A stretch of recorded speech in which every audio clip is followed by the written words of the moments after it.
Le condizioni del tetto della BMW basterebbero da sole a descrivere la tragedia che si è consumata ieri sera a Salgareda. Intorno alle 22:30 l'auto sfreccia lungo questa strada da Borgo Busco verso Campo di Pietra. Via Pizzocchera è stretta e l'umidità della notte allenta l'aderenza. Alla guida c'è un 22enne di Meulo, mentre al lato guida c'è un 23enne albanese residente a Noventa. Dietro sono in tre, tutti e tre di Noventa. A sinistra e al centro due giovani di 22 e 29 anni di origini campane e Nicolò Minello, 22 anni, seduto dietro al passeggero. L'auto imbocca la curva e le due gomme di destra escono dall'asfalto. Il conducente perde il controllo e la BMW finisce di traverso sul fossato, con il tetto che si schiaccia su questo tronco d'albero.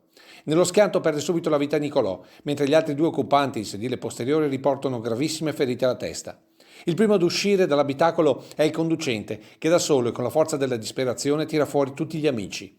Nel frattempo, da una casa vicina parte la richiesta di soccorso con le ambulanze che arrivano da Oderzo in pochi minuti. 4 ripartono immediatamente per il Cafoncello di Treviso, una torna vuota. Il corpo di Niccolò Minello rimane sull'asfalto in attesa del carro funebre. Ora i due giovani campani stanno lottando tra la vita e la morte, mentre il 23enne albanese è stato dimesso nella mattinata di oggi come il 22enne conducente, risultato positivo all'alcol test. Per lui immediato il ritiro della patente e l'accusa di omicidio stradale. Una strada stretta, via Pizzocchera, dove ci dicono i residenti il rettilineo da Busco fa arrivare qui i veicoli a velocità sostenuta, ma per una singolare norma non si possono mettere dei rallentatori. Fuori dai centri abitati i rallentatori, lo do anche come informazione, non possono essere messi proprio perché per esempio per i soccorsi delle ambulanze, dei vigili del fuoco, in queste strade rallentatori non ne possiamo mettere.